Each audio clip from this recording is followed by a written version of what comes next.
Hello everyone, welcome to my channel. Maharashtra SET परीक्षा 2024 paper first विभाग 4 communications means संदेशवहन यावर आपण सरावासाठी काही वस्तुनिष्ठ प्रश्न बघत आहोत.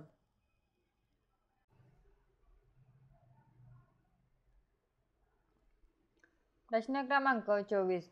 ज्ञानेंद्रियांच्या सहाय्याने होणारे वाचन म्हणजे टिंबटिंब होय. पर्याय क्रमांक अ. अप्रत्यक्ष अनुभव. पर्याय क्रमांक ब. प्रत्यक्ष अनुभव. पर्याय क्रमांक क. प्रत्यक्ष व अप्रत्यक्ष अनुभव. पर्याय क्रमांक ड. यांपैकी नाही. तर उत्तर आहे पर्याय क्रमांक ब. प्रत्यक्ष अनुभव. प्रश्न क्रमांक 25. पिवळी पत्रकारिता येलो जर्नलिझम ही संकल्पना टिंबटिंबशी संबंधित आहे. पर्याय क्रमांक आतंकवाद व हिंसाचाराच्या संदेशशील बातम्या. पर्याय क्रमांक ब. वाचक दर्शक यांना आकर्षित करण्यासाठी संदेशशील व अतिशयोक्ती. पर्याय क्रमांक क. कला व संस्कृतीच्या संदेशशील बातम्या. पर्याय क्रमांक ड. पिवळ्या कागदावर छापील संदेशशील बातम्या. तर उत्तर आहे पर्याय क्रमांक ब. वाचक दर्शक यांना आकर्षित करण्यासाठी संदेशशील व अतिशयोक्ती. प्रश्न क्रमांक 26. संज्ञापनात अध्यापकाने टिंबटिंब टाळावे. पर्याय क्रमांक विद्यार्थ्यांच्या प्रश्नांना उत्तरे देणे. पर्याय क्रमांक ब. पूर्ण पाठ शिकविणे. पर्याय क्रमांक क. लांबलचक वाक्य. पर्याय क्रमांक ड. साधी व अधोगती भाषा. तर उत्तर आहे पर्याय क्रमांक क. लांबलचक वाक्य. प्रश्न क्रमांक 27. खालीलपैकी संप्रेषणाची वैशिष्ट्ये कोणती? पर्याय क्रमांक ए. संप्रेषणात विचार, मत आणि तथ्यांचे आदानप्रदान समाविष्ट असते. पर्याय क्रमांक ब. संप्रेषणात माहिती समजून घेणे दोन्ही समाविष्ट असते. पर्याय क्रमांक सी. संप्रेषण ही सतत चालणारी प्रक्रिया आहे. पर्याय क्रमांक डी. संप्रेषण ही एक वर्तुळाकार प्रक्रिया आहे. खालीलपैकी योग्य पर्याय निवडा. तर उत्तर आहे पर्याय क्रमांक ड. प्रश्न क्रमांक 28. प्रसार भारती म्हणजे? पर्याय क्रमांक अ. टीव्ही वाहिन्यांची मालकी असलेली एक खाजगी कंपनी. पर्याय क्रमांक ब. मोबाईलचे मोठे जाळे असलेली एक दूरसंचार कंपनी. पर्याय क्रमांक क. केंद्र सरकारचा जाहिरात व जनसंपर्क विषयक एक विभाग. पर्याय क्रमांक ड. सार्वजनिक क्षेत्रातील रेडिओ व टीव्ही प्रक्षेपणाकरिता स्थापन झालेली स्वायत्त संस्था. तर उत्तर आहे पर्याय क्रमांक ड. सार्वजनिक क्षेत्रातील रेडिओ व टीव्ही प्रक्षेपणाकरिता स्थापन झालेली स्वायत्त संस्था. प्रश्न क्रमांक 29. टिंबटिंबमुळे एकापेक्षा अधिक इंद्रिय उत्तेजित होतात. पर्याय क्रमांक अ. दृक साधने. पर्याय क्रमांक ब. श्राव्य साधने. पर्याय क्रमांक क. दृक श्राव्य साधने. पर्याय क्रमांक ड. यांपैकी नाही. तर उत्तर आहे पर्याय क्रमांक क. दृक श्राव्य साधने. प्रश्न क्रमांक 30. टिंबटिंब हे दृश्य शैक्षणिक साधन आहे.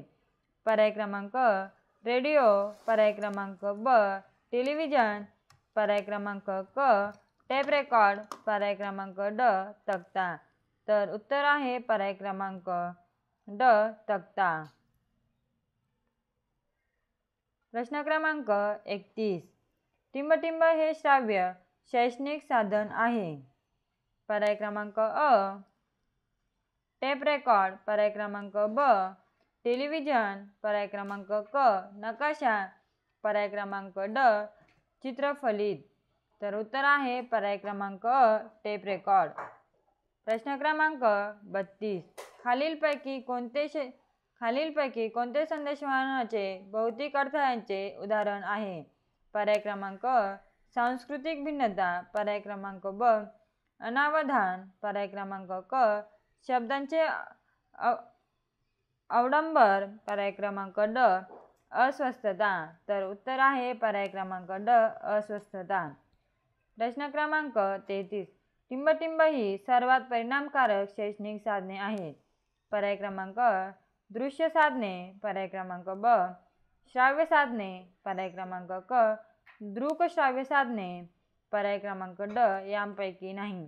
तर उत्तर आहे पर्याय क्रमांक क दृक श्राव्य साधने. प्रश्न क्रमांक 34.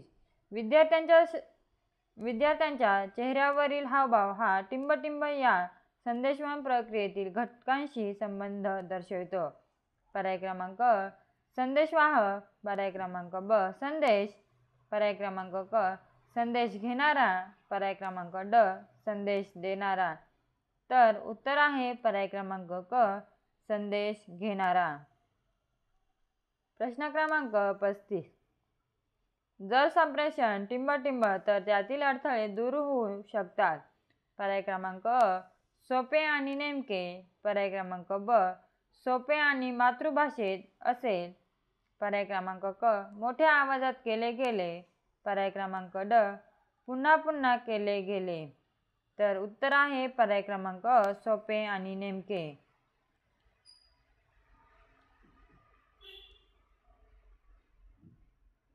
प्रश्न क्रमांक 36. डिस्लेक्सिया टिंबटिंबशी संबंधित आहे.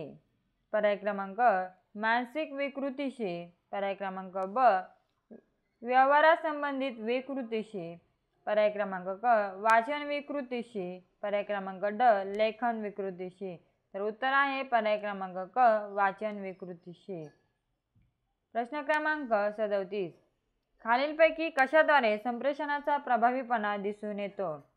पर्याय क्रमांक अ अभिरुची संरक्षण, पर्याय क्रमांक ब कार्यनिष्पादनाचे रेकॉर्ड, पर्याय क्रमांक सी विद्यार्थ्यांची उपस्थिती, पर्याय क्रमांक डी संप्रेषण माध्यमाची निवड. खालीलपैकी योग्य पर्याय निवडा. तर उत्तर आहे पर्याय क्रमांक ब. प्रश्न क्रमांक 38. जनसंपर्क माध्यमाची माहिती. जनसंपर्क माध्यमाची महत्त्वाची मर्यादा म्हणजे टिंबटिंब. पर्याय क्रमांक अ ती केवळ शब्दांचा वापर करीत असल्याने साक्षरांनाच उपयुक्त ठरतात, पर्याय क्रमांक ब लक्ष गट ढोबळ मनाने ठरविला जातो, पर्याय क्रमांक क त्यांना प्रत्याभरण मिळू शकत नाही, पर्याय क्रमांक ड ही माध्यमे द्विमार्गी आदानप्रदानाची संधी देत नाही. तर उत्तर आहे पर्याय क्रमांक क त्यांना प्रत्याभरण मिळू शकत नाही.